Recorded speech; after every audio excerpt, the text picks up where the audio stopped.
Sveiki, nepaisant to, kad kadre matote mane vieną, prie manęs netrukus prisijungs Rytis ir Jovaras, tačiau prieš tai jums, kaip įprasta, dovanojame siužetus. Ritualas prieš rungtynes. LeBronas Jamesas. Mano rutinos esmė atsidavimas. Kiekvieną dieną jaučiuosi atsidavę žaidimui. Mėgstu žaisti kietai ir stangriai, tiek psichologinių, tiek fizinių požiūrių ir ypač atkrintamosiuose. Negali mėtytis į šonus, turi rodyti kietumą, nes niekada nežinai, kaip gali pasisukti serija. Gali pirmauti 2-0, o vėliau atsilikti 3-2. Tai yra atsitės iš tokių situacijų, rodo, kiek psichologiškai tvirtas esi. Atkrintamosios nėra juokas. Cavaliers fanai, sudėkite savo rankas už Clevelando Cavaliers.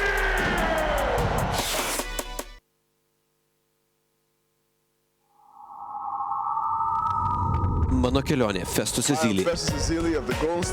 Sveiki, aš Festus Ezeli iš Golden State Warriors, esu kilęs iš Nigerijos.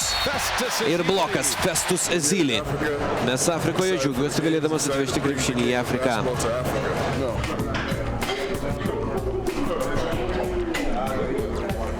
O, šito net nemačiau. Sveiki. O, Festus, NBA čempionas, Festus Ezeli. Su krepšiniu susipažinau būdamas 16. Tada atvykau į šią šalį, o mano dėdė nusprendė, kad būtų gera idėja pradėti žaisti krepšinį. Būtent jis iškėlė šią idėją. Privalai nesustoti sunkiai dirbti, likti alkanas, tačiau kuklus. Bėga krepšio link dešinę pusę, metimas iš po krepšio. Būti NBA yra svajonės įsipildymas. Žinai, kiek daug visi įdėjome darbo, visi vienas kitų didžiuojamės, tai tarsi brolyje. O taip, vaikinė, gerai vaikinė. Curry perduoda kamuolį po krepšiu, o gražus perdavimas. Didžiuojamės tuo, kad esame laikomi vienais geriausių pasaulyje ir dirbame sunkiai tam, kad galėtume tai tęsti. Curry demonstruoja kamuolio varymosi magiją, randa Ezeli, ir dėjimas per save.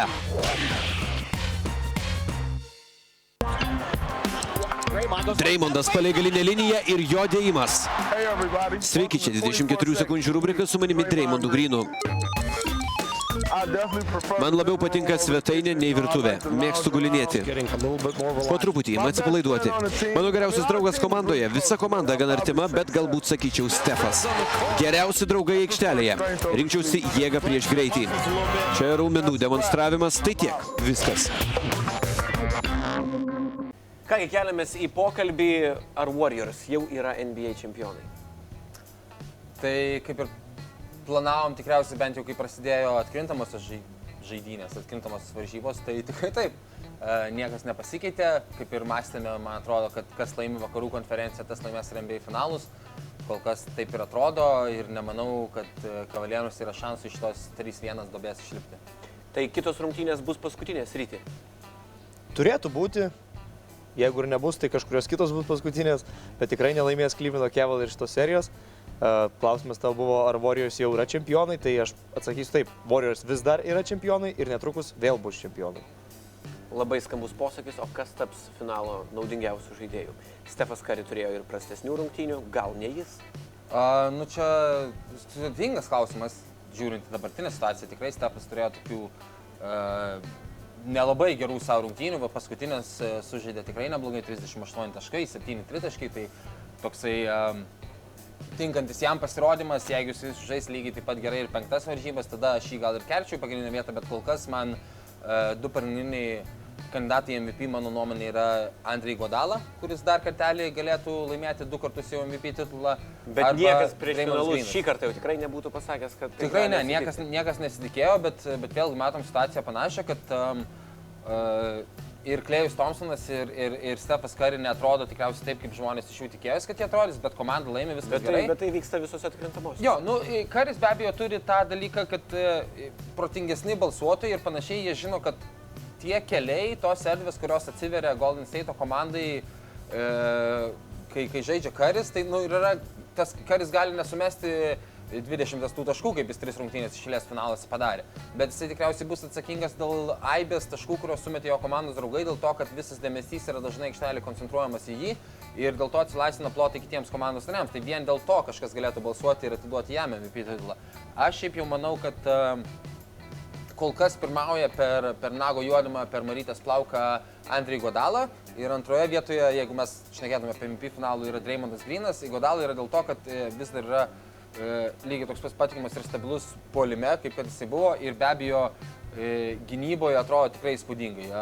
Yra keletas, vienas ypatingai patikusių epizodų man, tai mes dabar filmuojame, vėl parodysime eilutę, ar ne, iš šios nakties rungtynių, kai žaidė Kavalieriai. Bet kokiu atveju mes nei vienerių rungtynių nepraleidžiam.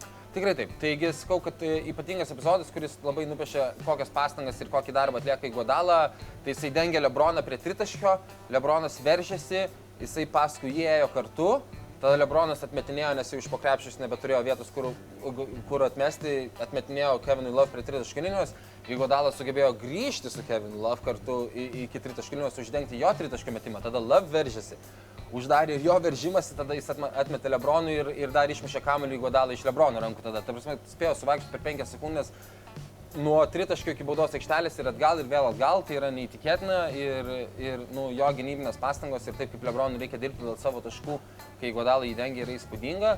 Ir tai yra viena iš priežasčių, dėl ko jis man dabar yra MVP pirmaujantis dalykas. Aš žinau, kad Rytis galvoja kiek kitaip.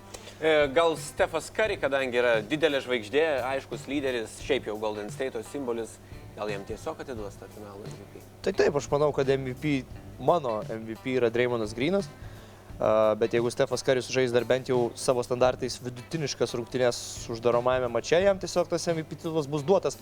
Aš negalėčiau sakyti, kad būtų jis visiškai nepelnytai, nes čia jau labai subjektyvu, ar tau Iguodala labiau patiko, ką darė, ar Greenas, ar Curry, nes visi vis tiek žaidė gerai. Na, Curry buvo sunkių rungtynių, bet paskutinės laimėtos Cleveland'e buvo puikios. Jo, žinai, tas mums abiems nepatinkanti frazė, bet nematomas darbas tikrai yra nematomas. Tai jis matomas šiaip. Tiems, kurie daug žiūri, tai matomas, bet kad kaip gynyba būna sukoncentravusi prieš Curry, tai yra ir yra jo visa nauda.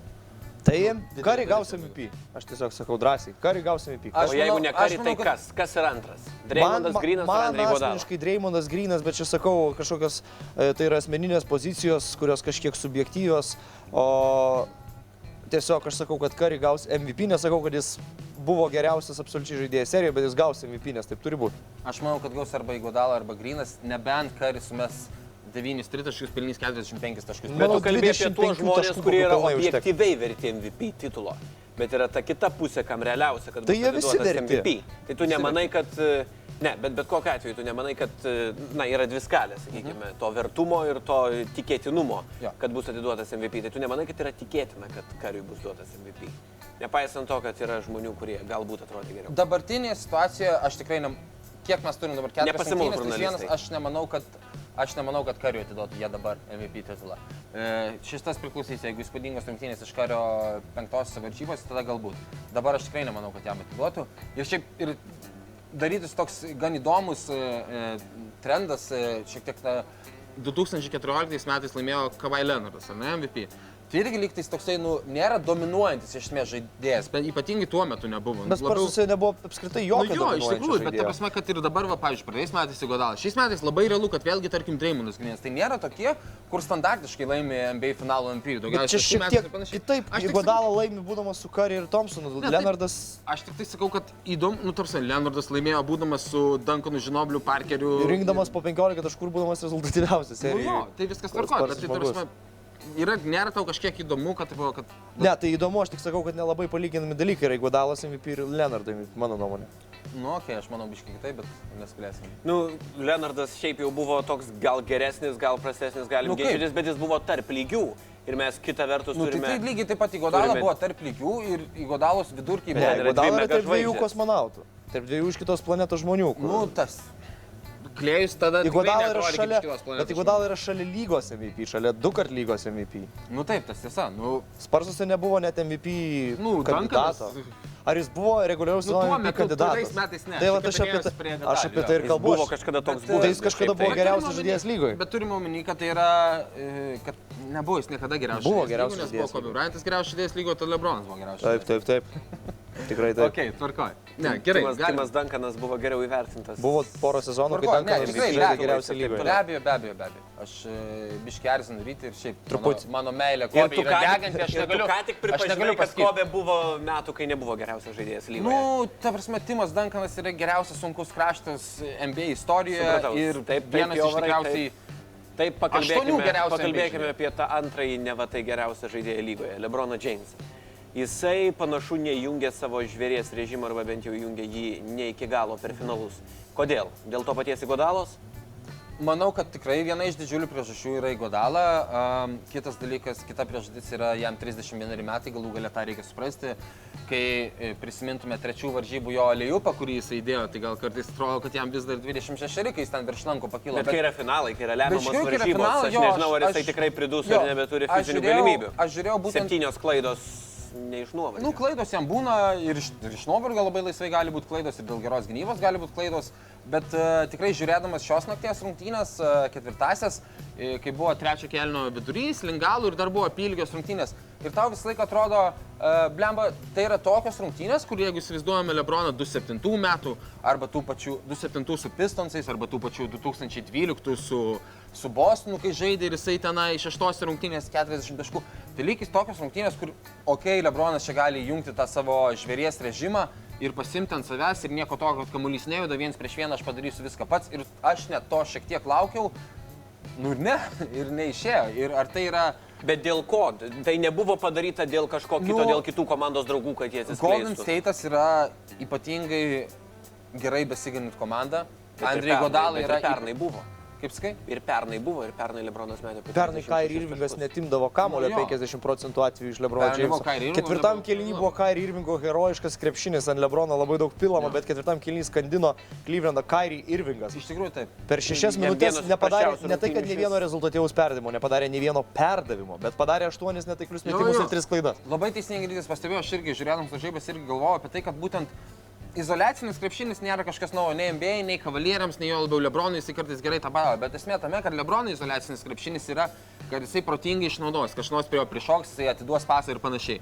Kyrie Irvingo izoliacinis krepšinis yra aš vienas išmesiu bet kokiu atveju, visą laiką aš išmesiu kamuolį, negalvosiu, kad komandai galiau. Trenerio kaltės, jūs nematot šitoje vietoje. Nu, tai trenerio LeBrono Jameso. Trenerio LeBrono Jameso, jo. Kaip manai ir sako, pavyzdžiui, kalba... Generalinio menedžerio LeBrono Jameso. Ar po rungtynių Tyronas Lue Rubinėje pasako kalbą, kaip jūs galvojate? Aš manau, kad LeBronas Jamesas sako kalbą. Aš manau, kad pasako Tyronas, bet tokia, žinai, butaforma. Bet paskui jis išeina ir tada LeBronas pasako tą normalią. Tai be abejo yra trenerio kaltė. Bet tai, nu, tai mes šnekėjom, man atrodo, gal buvo kokia trečia tikriausiai mūsų laida ir mes jau tada minėjom, kad Blatas būtų buvęs geriau. Aš pasakysiu taip. Clevelando Cavaliers tiesiog nelabai yra treneris realiai ir jeigu jis ir yra, neaišku, kas jis toks ir kiek jis ten turi įtakos. Ant LeBrono Jameso tikrai nemažai, aišku, krenta atsakomybės ir jisai nedaro to, ką turėtų realiai daryti ir nebuvo toks agresyvus, nežaidė tiek baudos aikštelėje, vis tiek buvo šalia trigubo dublio. Aišku, ketvirtam kėlinyje jau gal ir iš nuovargio jis metė kelis tritaškius, kai galėjo veržtis. Bet dar vienas dalykas, kurį pasakysiu, tai grįždamas prie to pirmo klausimo, kai tu pavadinai LeBroną antru geriausiu pasaulio žaidėju, aš manau, jis vis dar yra pirmas. Ne, aš paprovokavau, aišku, aš sakiau, kad tas antras, kuris... Provokuoji? Taip, aš kartais taip darau. Ne, bet aš ką turėjau omeny tada, kai aš eksplicitiškai sakiau apie tą antrą, tai kai Jovaras paminėjo Kobe ir LeBroną. Tai Kobe geriausias laikų, LeBronas antras, Jordanas trečias, šitą taip paminėjau, kad buvo Kobės era, tada buvo LeBrono era, tai aš kalbėjau apie antrąją erą. Aš tada blogai jūs esate be galo filologiški. Dar šnekant šiek tiek apie Clevelandą ir jų trenerį ir trenerio kaltę. Man rodos, šiaip jau Tyronas Lue netikėtai tikrai įnešė keletą naujovių, kurios atrakino tam tikrą potencialą Clevelando, kurio Blatas nesugebėjo atrakinti. Ar ne? Tai yra platesnis penketas, biški greitesnis polimas. Tai Blatas neturėjo tiesiog Lavo ir Irvingo. Ne, aš turiu omeny apskritai reguliariam sezone, ne? Tai reguliariam sezone, kai tai žaidžia su silpnesnėm komandom, tai čia jokios skirtumo. Ar galiu pabaigti mintį? Tai to ir buvo galima tikėtis, kad viskas gerai ir LeBronas gali leisti savo treneriui treniruoti, kol viskas tvarkoja. Kai spaudimas didesnis, visus sprendimus ten tikriausiai ir priiminėja LeBronas, ir trenerio sprendimus ir panašiai, ir dabar matome, kas iš to gaunasi iš tikrųjų. Tai Clevelando Cavaliers turi 30 būdų, kaip sutriuškinti Atlantos Hawks. Vieną pasirinks Blatas, kitą pasirinks Lue. Koks skirtumas? Skirtumas, kad braižas komandos šiek tiek pasikeitė žaidimo. Rezultatai nepasikeitė. Dabar matome, kad ne. Tai aš ir sakau, kad kai atėjo spaudimas, tai grįžo atgal į savo senus trendus. Nu, tai taip, aš tau praėjusiu serijoje tikrai Cavaliers žaidė geriau, visų pirma geriau gynėsi. Tai dabar jie turi geresnį sudėtį, bet žaidžia blogiau. Tai. Ir jie nesugeba sužaisti ketvirtųjų kėlinių. 2 kartus, kai jie galėjo kabintis, 2 kartus jie subirėjo ketvirtam kėlinį. Dėl nuovargio? Viena iš priežasčių. Tyronas Lue šiandien spaudos konferencijoje įdomiai pasakėm, jo klausė, LeBronas žaidė 45 minutės, ar čia normalu, ar galvojat, gal faktorius buvo pavargimas, nuovargis, pavargimas čia nesąmonė, nuovargis. Ir jis atsako, nuovargis gal ir buvo šioks toks faktorius, bet tai yra NBA finalai ir jeigu reikia, tai reikia žaisti 96 minutės ir panašiai. Bet pasakymas yra šiek tiek kvailas, nes, gerai, tai tu gali žaisti 96 minutės, bet kokiu tu lygiu žaisti tas minutės, kai prieš tai realiai esi pavargęs, tai tu gali laikyti LeBron ir 48 minutės aikštėje, bet ar tai bus kokybiškas krepšinis, ar negeriau surasti porą minučių ten šiandien, kai iš tikrųjų NBA timeoutas yra 3 minutės. Jo, Steve'as Keras randa, NBA timeoutas yra 3 minutės ir tu negali duoti pailsėti biškį savo pagrindiniam žaidėjui daugiau. Ypatingai didelę klaidą, tikrai didelę klaidą Tyronas Lue padarė trečiajame kėlinyje, kai visų pirma pradėjo rungtynės tikrai teisingai, neišleisdamas Love, dėl to, kad atseit tuo čia maksimum kontraktą milijonus uždirbantis žaidėjas būtinai turi būti startiniam penketą grįžęs, išleido Jeffersoną, išleido tą sudėtį, kurį laimėjo prieš tai 30 taškų. Ir antrą pusę jis jau pradėjo vėl su Love grįžusiu į sudėtį. Love palikinėjo amžinai tai Draymondą Greeną, tai dar kažką, tiek nusėmė kamuolių puolime Golden State komanda, ko Tristanas Thompsonas tikrai nebūtų leidęs, o Tyronas Lue laikė arba Love, arba Channingą Fry'ų aikštėje, kurie tikrai nedirbo nei gynyboje, taip kaip pirmoji pusė Tristanas dirbo. Apskritai man palieka per minkštų finalams žaidėjų įspūdį. Fry ir Love? Kevinas Love ypatingai. Aš nemanau, kad jis yra per minkštas, tiesiog galimybės ribotos yra. Tiek kelis, pavyzdžiui, pirmoji pusė jis visai neblogai sujudėjo porą kartų gynyboje, bet buvo aišku, kad su Tristanu Thompsonu jie atrodo geriau. Kai būna switchas ir Tristanas Thompsonas, pavyzdžiui, dengia Steveną Curry ties tritaškio liniją, Currys ten ir bolą paleido ir panašiai, Tristanas sugeba pajudėti kartu su juo.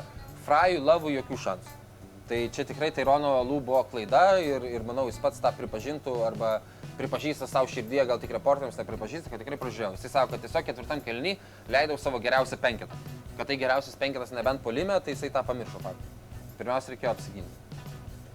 Gerai, mes savo prieš paskutinę sezono laidą jau baigėme.